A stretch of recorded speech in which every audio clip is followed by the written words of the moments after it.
नमस्कार दोस्तों।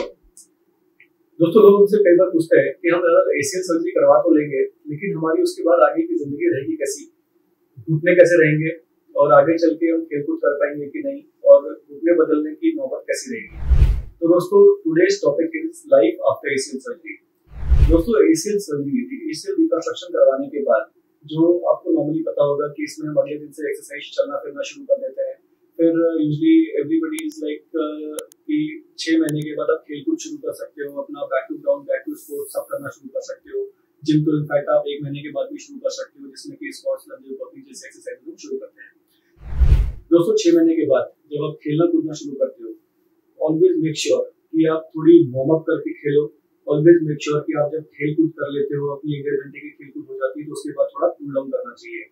इसके करने से होता क्या है कि आपकी घुटने की मांसपेशियां ऊपर की और नीचे की थोड़ी टोन्ड अप रहती है, थोड़ी प्रिपेयर्ड रहती है गेम के लिए, तो आपकी इंजरी के चांसेस कम रहते हैं। क्योंकि अगर मान लो आपकी दोबारा इंजरी हुई, इसी तरह की पिवटिंग इंजरी हुई या फिर कोई डायरेक्ट डिस्लोकेशन वाली इंजरी हुई, तो लिगामेंट दोबारा भी टूट सकती है।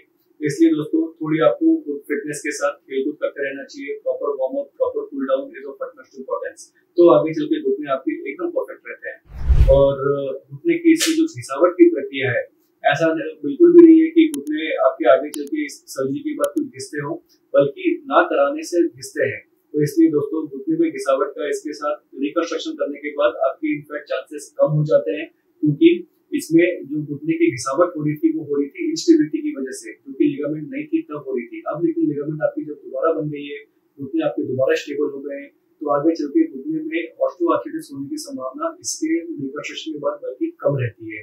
आगे चल के इसकी लाइफ एंड लॉन्जिविटी आप चाहो सोचो कि आप 80 साल के दौरान कैसे रहोगे, 80 साल की उम्र में कैसे रहोगे, तो इसमें एसीएल रिकंस्ट्रक्शन की वजह से कोई दिक्कत नहीं आती।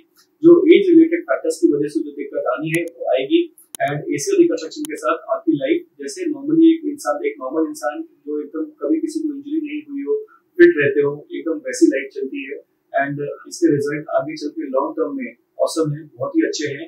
एंड अगर एसीएल रिकंस्ट्रक्शन आपको अगर सोच रहे हो कि कराना है नहीं कराना है, स्ट्रेट अवे करा लेना चाहिए, क्योंकि नई लिगामेंट की सर्जरी नहीं कराने से नुकसान ज्यादा है रेदर देन कराने से। इसलिए दोस्तों, आपको ये सर्जरी करवा लेना चाहिए। धन्यवाद। Do like, share and subscribe and press the bell icon. Thank you.